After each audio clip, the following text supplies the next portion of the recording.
I really love baking bread. That smell is so nostalgic for me. Hi, I'm Kendall. I'm a chef tutor here at the Waitrose Cookery School. Today I'm going to show you how to make a really delicious Oaty wholemeal bread. It's really cold out. Nothing warms you up, I think, better than a loaf of bread fresh from the oven. I really think that this is a winner for your winter baking repertoire. In the bowl, I have 350 grams of wholemeal flour. I'm using a strong bread flour, which means that it's got a little bit more gluten in it, which is going to be really instrumental in giving us a really lovely, pillowy loaf. To this flour, I'm going to add a sachet of fast-acting yeast. I'm going to add 500 milliliters of water, and I'm just going to gently mix this together. I don't want it sloshing out of the bowl. I quite like a spatula to ensure you've got every bit of flour off the sides of the bowl. If you wanted to make this loaf 50-50 white flour and wholemeal flour, you absolutely could do that, though you would probably have a really wet dough at the end. So you might want to hold back a little bit more liquid, or on the other end, you'll want to add a little bit more flour. It's really going to depend on how wet your dough is. So what I'm looking for here is a really nice kind of creamy consistency, and then I'm going to cover this with a damp tea towel.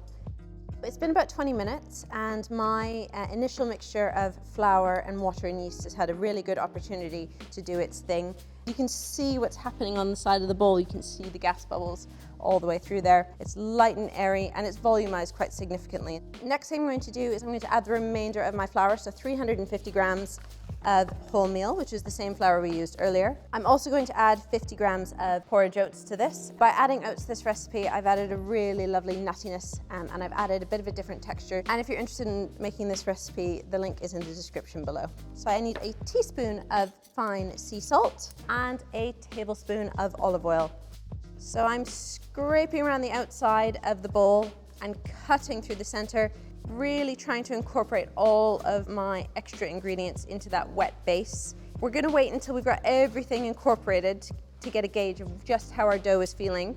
If it's feeling extra sticky at that point still, we could certainly add a bit more flour. If it's feeling a bit dry, we could add a little bit more liquid. I'm going to tip it out onto the work surface and knead it with my hands because they really are the best tool for this job. I'm using the heel of my hand to really push the dough on the work surface and making it travel. It's going to look really quite messy at the beginning, but you just kind of have to trust the process. What we're looking to do is develop the gluten in the wholemeal flour, which is going to give us the structure of our loaf. And actually, there's a lot more gluten in wholemeal flour than there is in white, so you've got that working in your favor today. So this is a pretty good workout. It's definitely excused you from your trip to the gym today, or excuse that extra slice of bread with a bit of salted butter on it. This is starting to feel really nice and smooth. So if I use a wet finger to just give my dough a little nudge, I've got this lovely bounce, and that's an indication that I've developed some strength and elasticity in my dough, which is crucial to it rising. So to shape my loaf, I'm going to lightly dust my work surface with a bit of flour. I'm going to tip my dough on there and I'm going to pat it out into a round. And then I'm going to bring in the sides to the center.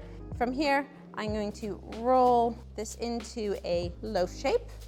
So a generous sprinkle of oats on the work surface, and then I'm just going to roll my finished loaf so that I've got oats all the way around the outside. That's my loaf ready to go into its tin. I've greased this with a little bit of olive oil first, and then we're going to place our loaf into the tin just as is, and we're going to let it rise for about an hour. So my bread's had about an hour to prove. It's come up really nicely over the edge of the tin. It's about doubled in size, which is exactly what I'm looking for. If I press the outside of it, it gives a lovely slight bounce back, and that's perfect. It's just what I want. So I'm going to pop this in the oven and set a 35-minute timer. It smells amazing. So my bread's finished baking. It's been in there for about 35 minutes. I've got this really lovely golden crust on the outside. The best way to tell that it's finished is that it sounds hollow when tapped on the bottom. So I'm going to pop this out carefully, of course, and give it a little wrap, and I've got that lovely hollow sound coming through, so I know that this is baked to perfection. I'm going to cut into this just to see just how good it looks on the inside.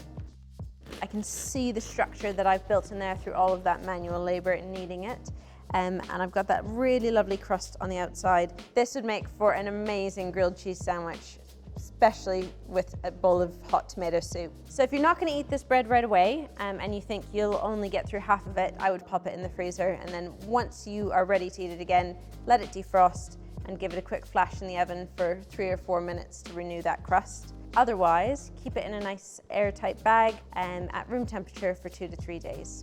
So there you have it, Oaty wholemeal bread. Quite a bit of love involved in making it, but certainly worth the reward on the other end.